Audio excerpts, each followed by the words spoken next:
Thank you so much, sir, for that detailed talk. And, all of those recent developments that you've spoken about, especially the way the STP's functioning is being tendered out so that, the maintenance also becomes an important factor. I think that's a groundbreaking change, a much needed change that you are bringing. So thank you so much for making us aware about that, and also completely agree to the PPP model, which I had mentioned, if all of us has to come together to really drive some changes. One quick question that comes to my mind is that, sir, when you're working on rejuvenation or conservation of a river, the city level discharge plays a very important role because the river is going through hundreds of cities through its course. Do you or have you come across cities which do not even have mature sewage system inside the city, and because treatment of sewage is a different factor altogether. For cities that have not been planned for that kind of urbanization, do we come across instances where cities are not even planned in terms of laying down the sewage lines?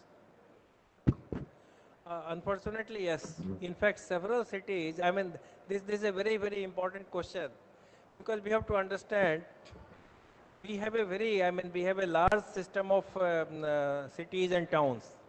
And the solution of laying down the very elaborate sewer network and STP is perhaps not possible in all the cities.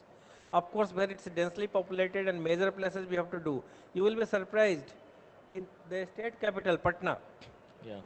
in Bihar, entire sewer network and entire STP construction is going on in Namami Gange for last 3-4 years. Otherwise, there was no sewer system except in a very small part of Patna. It was not existing.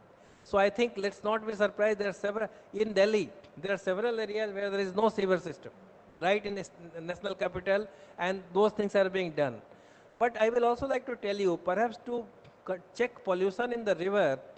So some of the approach which we have done, we are also trying to intercept the major drains and divert it to an STP. So in the short run, in medium run, that will actually solve the problem of pollution, and that will also bring better quality. Another very important thing is we have to look at a kind of bouquet of solutions. STP and sewer network is not the only solution. You have to look at more small township-wise, decentralized, modular kind of STPs, where you don't have to lay down a very elaborate sewerage system. Second, and then the other thing, which is now, there is a now very elaborate policy also about septage management. So I think we have toilets, we have septic tanks. So I think if we can have a good septage management also, that will also give us great relief. But idea is, again, you have to see that right from collection, transportation to the septage thing. And all our STPs, we are trying to do co-treatment of septage. So that actually, till the whole thing develops, actually you can bring the septage into the STP and we can collect it and also do the treatment. So I think there is a whole lot of solution, and we have to actually put all of them together to find the optimal thing. Definitely. So thank you so much. I think, yeah, different situations call for different solutions, and decentralized definitely has a lot of potential to solve the current situation.